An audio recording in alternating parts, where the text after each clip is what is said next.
Hey everyone, it's been a while. It kind of looks like I'm doing an apology video, but I'm not.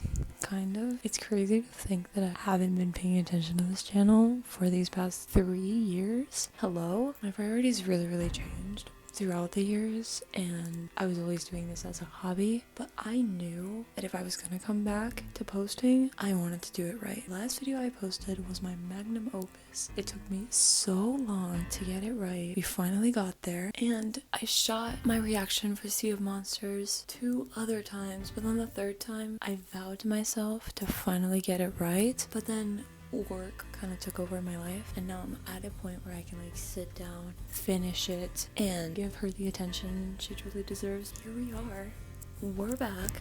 New location, new era. We're gonna jump back to the old location for that video to close it off as it should be closed off. Now, I have a couple of disclaimers before we get into the actual video. First one, there will be a lot of aggressive swearing / ranting because if there's something that I'm passionate about, it's Percy Jackson and my favorite books being done dirty by this stupid movie. And second disclaimer, I make fun of the show a lot because my expectations were really high of the show at the time that I filmed it. So I poke fun of things that I thought that were gonna get wrong in the show that I ended up enjoying. For example, Clarice, the fact that it's not focused exclusively on Percy, and those are good things, but my past self didn't know that, so keep that in mind. Welcome to my awaited YouTube comeback to my movie commentary for Percy Jackson and the Olympians, the Sea of Monsters. We're so back.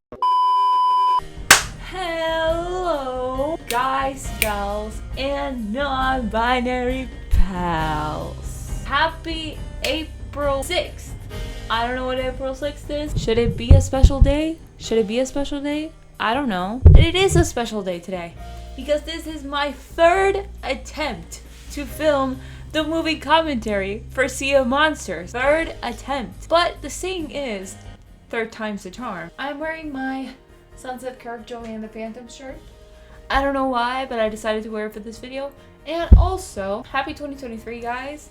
It is the 4th month of the year, and this is when I decided to film the first video of the year. But let me explain. Spent 2 months in Indiana working and traveling, so I was busy and I couldn't film during those 2 months. And also the first 2 cuts of the Sea of Monsters video kind of made me put off editing and filming entirely because I was focusing on other things, because the first cut of those videos was god awful. So I decided to reshoot the video. Then I decided to reshoot the video again, and that's what this video is. But this time, homies, you know how I told you that I struggled with filming when I'm not alone and when there's people in my house? Well, guess what? I'm on my own and I will be home alone until tomorrow. So no one is gonna interrupt me now. I got kind of a new setup. This microphone I've used in the Godly Parents quiz video that you could watch if you want, and my ring light, but I'm filming with my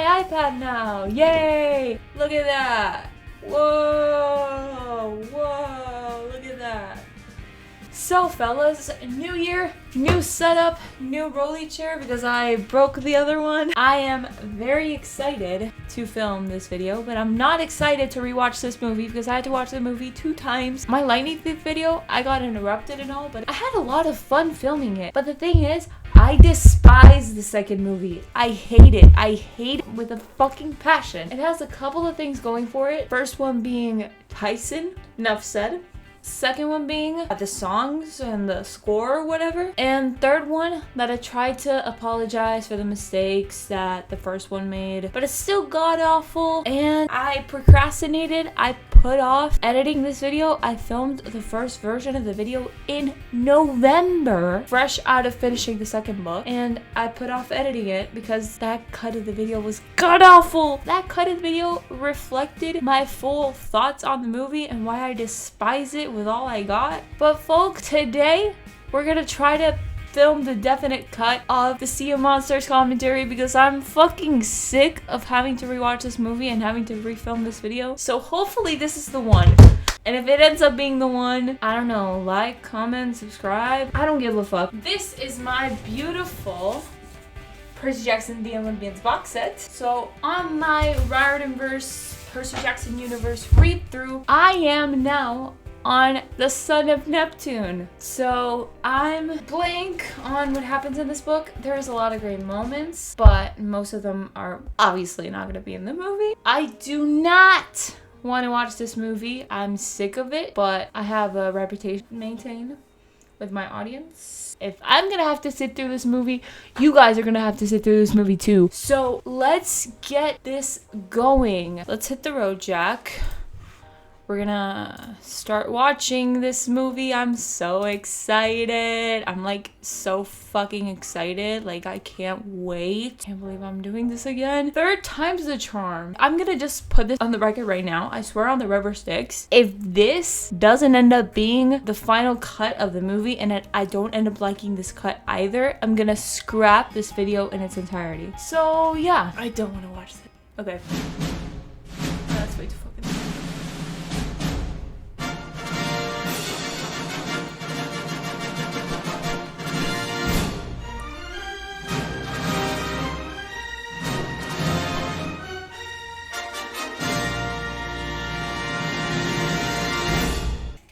Cheers, people.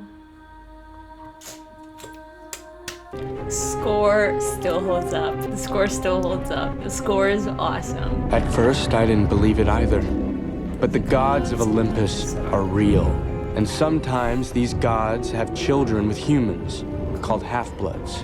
Demigods, I'm one of them. Sure. I'm Percy Jackson, son of Poseidon, god of the sea. If I know a lot of the lines now, it is because I had to watch through this movie 2 previous times to film this video. The Lightning Thief has some quotable moments, but this piece of shit, the only one that comes to mind is, "What are you doing? Don't walk on my roof." Only one that captures that humor that the books are so famous for. And the "What are you doing? Don't walk on my roof" captures that perfectly, but it's the one thing from this piece of crap of a movie that is actually good. Apart from Tyson, for obvious reasons, because it's Tyson. Enter flashback, aka the book accurate ages of the characters. 4 of these children were headed to Camp Half-Blood, the only place on Earth that is safe for our kind. Are you sure about that? It's not like there's another camp. Oh man, Sea of Monsters Percy has no idea what's coming for him. This flashback is so amazing. Imagine if we got that like for the entire film. That would have been a book accurate adaptation. Keep going, I'll hold them off. No, no, Talia, they'll kill you. Flashback Talia, or Thalia, however the fuck you want to pronounce it, is fucking badass. That little actress killed it, but present day Talia / Thalia forgot to capture that. I don't like present day Thalia. Flashback Talia rocks. Side note, how do you pronounce it? With an H or no H? Let me know. Talia! Pause. They all look the same age. But Luke is a little bit older. When the other kids were like 13, Luke was 16 or something. 17. I don't remember what Luke's age was in the first book, but he's supposed to look older than the rest of them. In the flashback, he looks the same age. Also, in like present day, Luke just looks the same age as Percy. And he's supposed to be a little older than him. In the Titan's Curse, Thalia is a main character, right? So Percy has to like fight with her, work with her, whatever. During the fight, Percy describes her as having an electric blue stare, an electric blue eyes. And that stare, what the electric blue tells me is that you're supposed to feel like she could just strike you with lightning while you're talking to her. Just staring at her like deeply and focusing on the radiant color blue that her eyes have is supposed to get you struck by lightning. That's my interpretation of the electric blue line. They captured that to fucking perfection. That little close-up shot on her eyes, that tells me that she's the daughter of Zeus. Lightning could just come out and strike you. Props to the movie for that. Her father, Zeus, found another way for her to live. That's the thing though. They introduced her storyline and her turning into a tree and her being the barrier of Camp Half-Blood, they introduced that right here. A way for all half-bloods to live. Pause. Why the fuck did they introduce the Talia flashback here? Why here?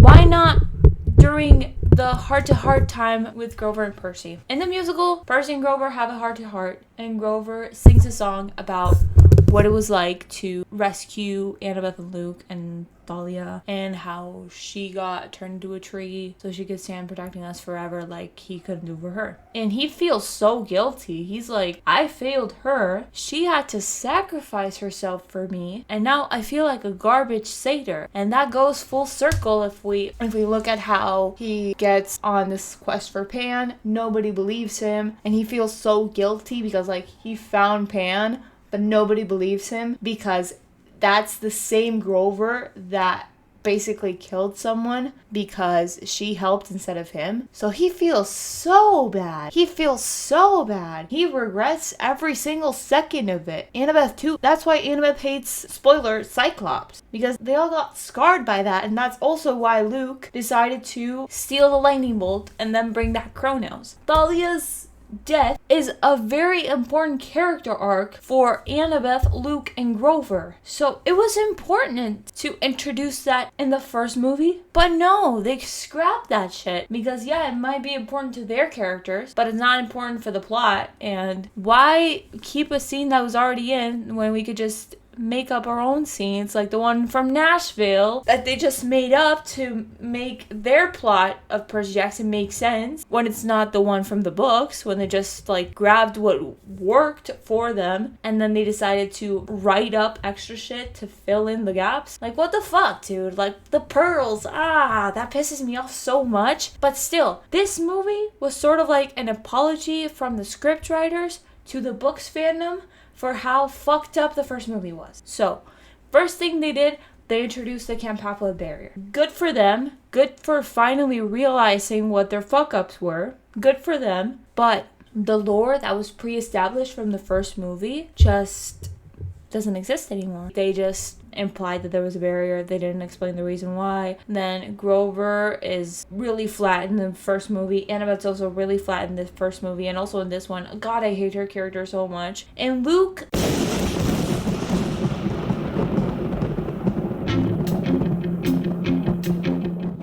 So, a villain... In a movie, a villain is supposed to have things that motivate him, things that make them want to get to where they want to go, ambitions, goals, motivations, characteristics of personality, and a role to play in the plot, right? Luke is the villain. According to the first movie, why did he do what he wanted to do? Why did he steal the lightning bolt? What were his goals? What were his motives? What was he looking to do with the stealing of the lightning bolt? Overthrow Olympus. Yeah. Why? Hermes just ignored him. He talked to him once. Well, no. According to the movies, Luke never met his dad. Based on the movies, Luke just stole the bolt because he wanted to destroy Olympus. Yeah, sure. Why? Why did he want to destroy Olympus? Why was he so driven to overthrow the gods? Why? Because they don't care about their kids. Sure. Yeah, you could say that. But why? What was the thing that made Luke say, yeah, I'm gonna overthrow the gods. They don't care about us. They hate us. That Hermes never talked to him, according to the movie? Yeah, fine. But his actual motives and the actual reasons as to why he became a villain in the first place were because of Talia. His best friend died before his very eyes because Zeus didn't care enough to bring her back to life. Because Zeus doesn't care about demigods. He doesn't care about anything else other than protecting himself and the rest of the Olympians. The gods, according to Luke and according to this flashback, only care about protecting themselves. With this flashback, his motivation and his goals and ambitions are way more clearer than they were once before. Because of that. Because the gods straight up killed his best friend by not deciding to show up and protect them. And who blames himself the most for it? Grover. Did we see that throughout the movies? Him feeling so sorry for Annabeth and Luke, and him feeling so sorry to have killed a demigod child just because she chose to sacrifice herself? Did Grover feel guilty for that in the movie? No. Grover is flat as fuck. Annabeth is also flat as fuck, but they introduced the concept of her hating Cyclops because Tyson is in this movie. And Luke, he just become much more of an asshole than he already was before. But now, at least, we get a reason as to why he's doing what he wants to do. We get backstory. We get flashbacks that explain a lot of things about his character. And that's why his reasons for bringing Kronos back to life make much more sense now. Are they still really pointless because they rushed the conflict of 5 books? Yeah. But do they make more sense now than in the previous movie? Yeah, so I gotta give him that. Every day, the story of Talia's bravery inspires me. And her tree protects my home. I love that shot. Think of that shot as book accurate, Camp Half-Blood. You're gonna gag. You're gonna gag. Also, we got the big house now. Slay. Always my head. This little contraption was not in the books, but I gotta admit, that's pretty cool. And the song choice, too. How nice of you to show up just to watch me win. You know, everything they say about you is wrong, Clarice. You actually do have a sense of humor. That's not Clarice. That's not Clarice. It's just some common bitch. 97 Keys no Mavro. Would you like a taste? Why? Mr. Day! I missed him. Okay, Stanley Tucci's bringing a lot of heart into his Dionysus scenes. But George Salazar did it in the musical. George fucking Salazar brought his A game to the musical's Mr. D. He crushed it. He nailed it. But we'll also see that in the show because Adrian Pimento from Brooklyn Nine-Nine will be the one to portray Dionysus in the future. And Jason Mazungas, he knows how to be a crazy idiot. Help! Jake, what's happening? What is this, Ledge? You must have tried to escape out the window and then your memory reset. What? I don't understand. Why would my memory reset? It's just like the film. Finding Dory. Huh? Finding Dory. Say no more. I completely understand. And he will portray Dionysus to perfection. Also, that thing he just did, where he poured himself some wine and it turned into water, substitute the water for Diet Coke, and it would have been a really good book accurate joke. You know, the Christians have a guy who can do this trick in reverse. Now that's a god. That was a good joke. Nico D'Angelo scooped and gagged. Nico D'Angelo would have gagged if he heard that. Who the fuck are you? Who the fuck are you? Who's that? Who's that? 2013 Logan Lerman still hits. He still hits. This would have been a perfect Son of Neptune Percy. But no, this is the second movie. This is Sea of Monsters Percy. 13-year-old Percy. Thank you. Percy! Percy! Bestie, can we get more energy for that? Slay!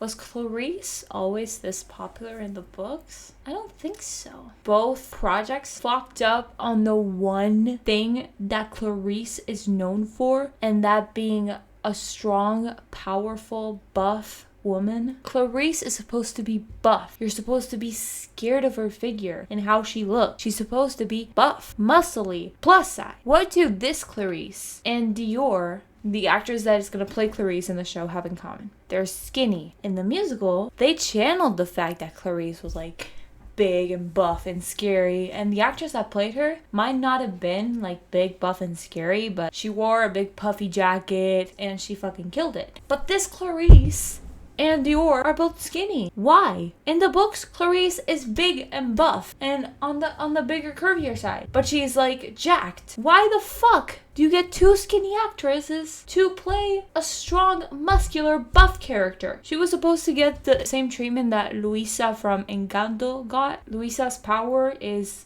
super strength, so she's taller, bigger, curvier, stronger. Disney wanted to make her just a skinny, ideal, standard body type character. But it was fundamental to her character that she was big and buff and strong. And that's why she struggled to carry the weight of the family, literally. And that's like her primary character arc. And it made a lot more sense for her to be big, buff, and strong rather than just a skinny woman. For Clarice, that's the same thing that happens. She literally carries the weight of being the strongest warrior of Camp Half-Blood until Percy shows up. And that's what her image from the books represent. And she not only represents that on like personality, but also her physical description. In the books, she's big and buff and scary, because just seeing her in the distance is supposed to make you feel freaked out. That's the whole point. Was it really that hard to cast an actress that could fit that physical description? Was it really that hard, Disney?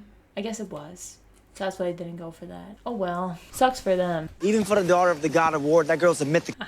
He was about to say mythic bitch. That's something Grover would say. And you see how Annabeth's hair is more blonde now? Very demure, very mindful. You see how you complained about her hair not being blonde before? So we dyed it a lighter color of red. We dyed it like a strawberry blonde color. See how Annabeth's hair is blonde now? Do you like Annabeth's hair now? Books fandom? Do you like Annabeth's hair? No, I don't. Leah is not gonna be a blonde Annabeth. But the difference is that we've seen her just be her own little self, and she is Annabeth Chase. And she's not gonna be the blonde-haired white Annabeth we know of the books. She's gonna be her own version of Annabeth, but she is Annabeth Chase. Her personality reflects Annabeth's almost like exactly. Alexandra's doesn't. She just doesn't give me Annabeth Chase. But I did an extensive rant on why I hate Alexandra Daddaro's Annabeth Chase in my Lightning Thief video. You can go ahead and watch that to hear my full thoughts on that. God, I just hate her Annabeth so much. I hate her so much. Oh, love their dynamic there. To Chiron and Mr. D, you're still the rock star. Harry Johnson. Mr. D pronouncing Percy's name wrong. Yay! I'm really glad they brought this back. Here's the thing about me being alone. Here's the thing about a barbecue. When I'm alone, I have the liberty to just talk and not stop, so I will pause a lot to make comments and rants. Here's one. What did the intro for this movie have that the intro for the previous one didn't? I did this on the 3 cuts of the video. What does the intro for Sea of Monsters have that the intro for The Lightning Thief didn't have? I'll give you 3 seconds to answer. 1, 2, first person narration. That is right, homies.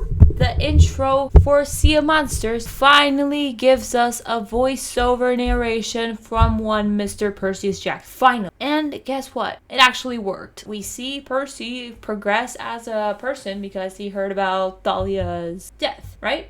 That works. It kind of feels like we're on a FaceTime call with Percy, and he lets us know. He opens up. He's vulnerable now. We're getting to know what his weaknesses and struggles are, and that makes him a more well-rounded character. You're a god speaking as someone who's not. It sucks. My dude, he just said that he would feel that he's doing what he's doing for the right reasons if he was a god. My guy, 3 books later, you will not feel like that. Movie Percy would totally accept the immortality offer from the gods. Poseidon. He's so adorable. I love him so much. I'm soft for Tyson. Holy sticks. Another Poseidon Half-Blood. Hi, brother. Look at him. Look at him. How can you not love him? Tyson is one of my favorite characters from the books, and I was so glad to see that this movie didn't do him as dirty as I thought. I like having a brother. Dad was cool to bring me here. Dad brought you here? Well, I was upstate, the woods. One day, this trident shows up over my head. Then it started moving south. And you followed it. You followed it here. One day, a trident glowed over his head, and it started moving south, so he followed it. Do you all see what I see? Do you all see what I see? Tyson got claimed off screen. What the fuck? Tyson got claimed. He got claimed. What the fuck? A trident glowed over his head. Are you seriously telling me that Tyson got claimed off screen according to this movie? And they didn't even put in the scene of Percy getting claimed on screen. I already explained why I hated the fact that it was not in the movie in my previous video on The Lightning Thief, but now we find out that Tyson, his brother, got claimed. And he didn't. The main character didn't get claimed, but his Cyclops brother that shows up a movie later did. What the fuck movie? Hey, Chris, you coming? No, I'm good. Chris. Like Chris Rodriguez. See, we read the books. We know who Chris Rodriguez is. Riptide is a clickable pen, right? That's more convenient, but don't tell me Books Percy wouldn't just like fiddle with the clickable pen and just interchange it with the sword constantly. That's why they made it a cap-on pen. I got that now. This is cinema! Look at this shot. Take a second to appreciate it.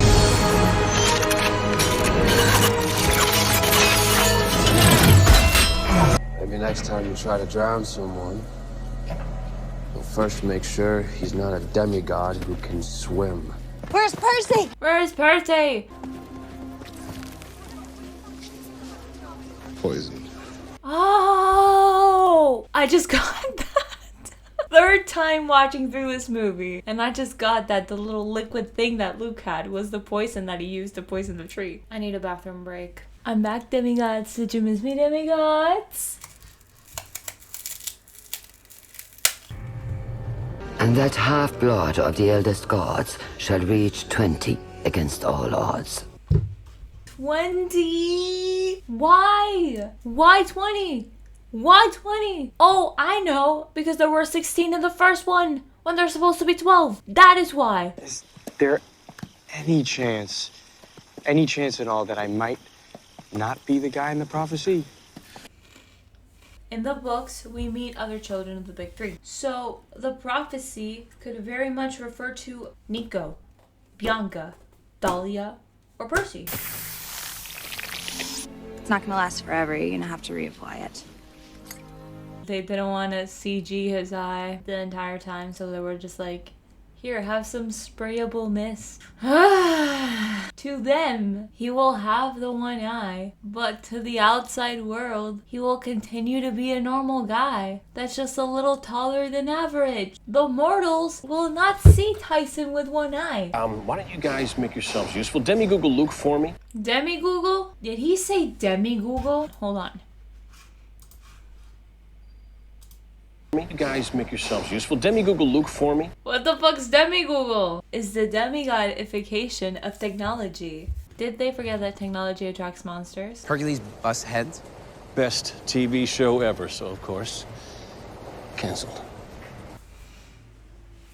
Best TV show ever, so of course, canceled.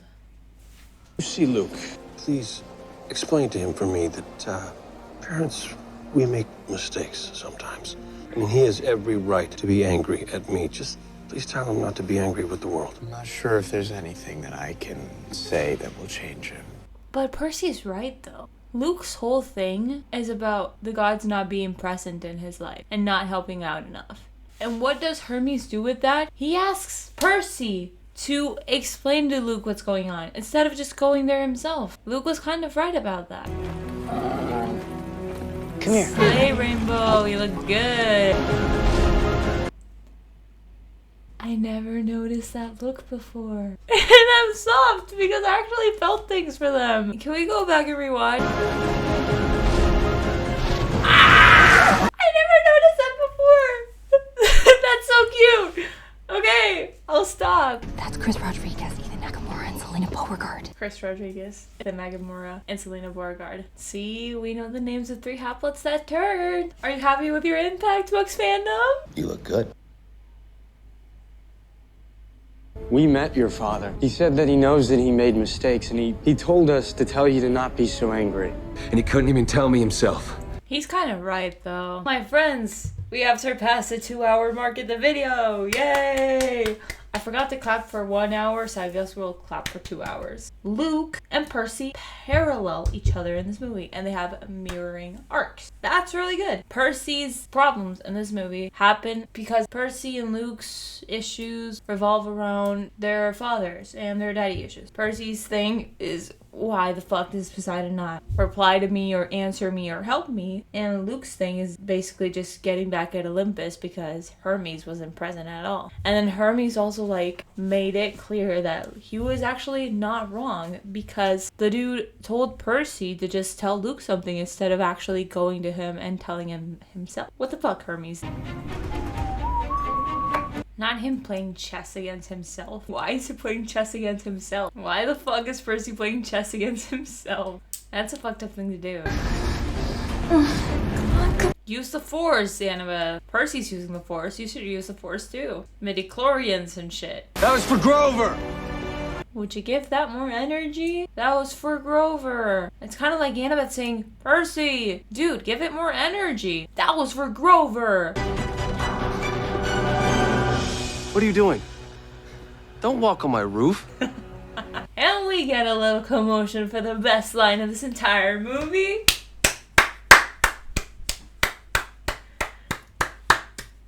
Truly nailed the vibe. Great job. People, were done here. Can we watch that one more time? What are you doing? Don't walk on my roof. It's so good. Can we please keep that line in the show? Please. Please, Disney, I beg you. Cyclops killed her. His kind killed Talia.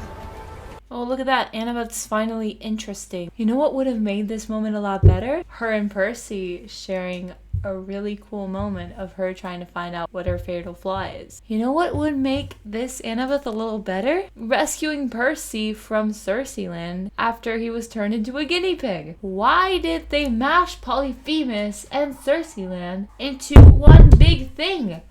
Why? There was no point. They could have just added it. Why did they cut them passing through the sirens? We could have dealt with a really good arc for Annabeth and a really important plot point for her character, what her fatal flaw is. And we could have sympathized with her a lot more. But no, because this movie's not good. It's a piece of shit. We've established that already. So they just cut out the actual good parts and the parts that made the characters more developed. They cut Tyson's sacrifice from the boat and they just made him sacrifice himself at the last minute when we know that he was going to be perfectly fine because someone's not going to die at the end of the movie and he's going to drop the winds. Yep. But Percy's the son of Poseidon. Just make like a fucking water bubble a la Cleo Satori and get the thermos back. He can do it. He's the son of Poseidon, right? He can control the waters, right? I mean, they Cleo Satori-ified his powers once. They could have gotten the thermos back. Tell me those aren't sharks. You know they're not sharks. You know that's Charybdis. You know that's Charybdis. You know those are not sharks. You know that whatever you're going through is guarding the Sea of Monsters. You know that. Fucking Annabeth. She pisses me off so much. Charybdis! What? She guards the Sea of Monsters! If you knew that, why did you ask if you were sharks? If you knew who Charybdis was, why did you ask if they were sharks? Fucking Annabeth. Watch your step. Tyson's not supposed to be here. Reardon! What in Hades is going on?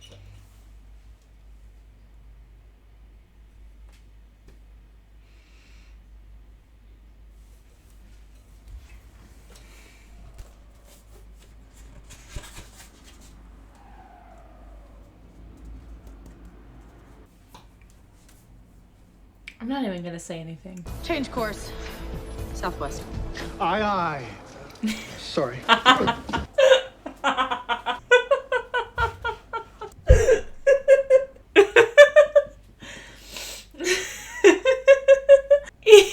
said I looked at Tyson. I had no business being as funny as it was. That's so good. Hello, greetings. Editor Vicky coming to you 2 years after that video was shot for a very important intersection. Today we're going to be talking about the coaster asset they used for Cerseiland and Percy Jackson Sea of Monsters. Class is in session because I fear, as a ride-up, it is my duty in this world to educate my audience on roller coasters whenever I see fit. It turns out the coaster was just like on the set that they used to film the movie, so they didn't have to like CG it, or they didn't base it off of that roller coaster. The roller coaster was called a Mega Zeph. It used to be in the Mardi Gras section of Six Flags in New Orleans, and it closed in August of 2005, courtesy of Hurricane Katrina. It was a 110-foot tall wooden coaster that reached top speeds of 57 miles per hour. There you go. Science. Thank you, Google. Thank you, Wikipedia. If you want any videos of like ride-ups and like coaster stuff, could make Susie content. I don't really see myself making Susie content. It would be kind of fun though. Intersection done. Yes. Back to the video. This must be the boulder Polyphemus used to trap Odysseus when he was returning from the Trojan War. You killed my sheep, my favorite sheep. What gives you the right to tear the pain so deep? Goes into epic. And what the fuck is this? Why did they cram this in? Why did they cram this in? This ending pisses me the fuck off. Why the fuck did they add him bringing Kronos back? Now! Why now? And this happens in the last 20 minutes of the movie. Kronos comes back during the last 20 minutes of the movie. What in the actual fuck? Why? Was this necessary? Couldn't they have ended the movie without bringing Kronos back? Was this necessary? Half-blood. Just in time for dinner. Okay, question. If Polyphemus ended up eating Luke, right? Who would have been the main villain of the story? Because Kronos is gonna be dead again, and Luke will be eaten by Polyphemus, or that's implied, right? So if they were to make a third movie, who's the villain? Who's the villain? They didn't think this through. I think they just crammed the Kronos thing into here because they knew that they weren't gonna make a third movie. I'm glad they didn't, because oh, poor Nico D'Angelo would have been ruined. I did not need to see them kill Nico D'Angelo's character. He is the fandom's treasure. Nobody touches him unless Rick Riordan is involved. Nobody touches Nico D'Angelo if you're not gonna do it right. That also applies to Leo Valdez, Will Salas, and my other favorite characters. This will continue to be one of the top tier endings for any Percy Jackson book ever. It's so good.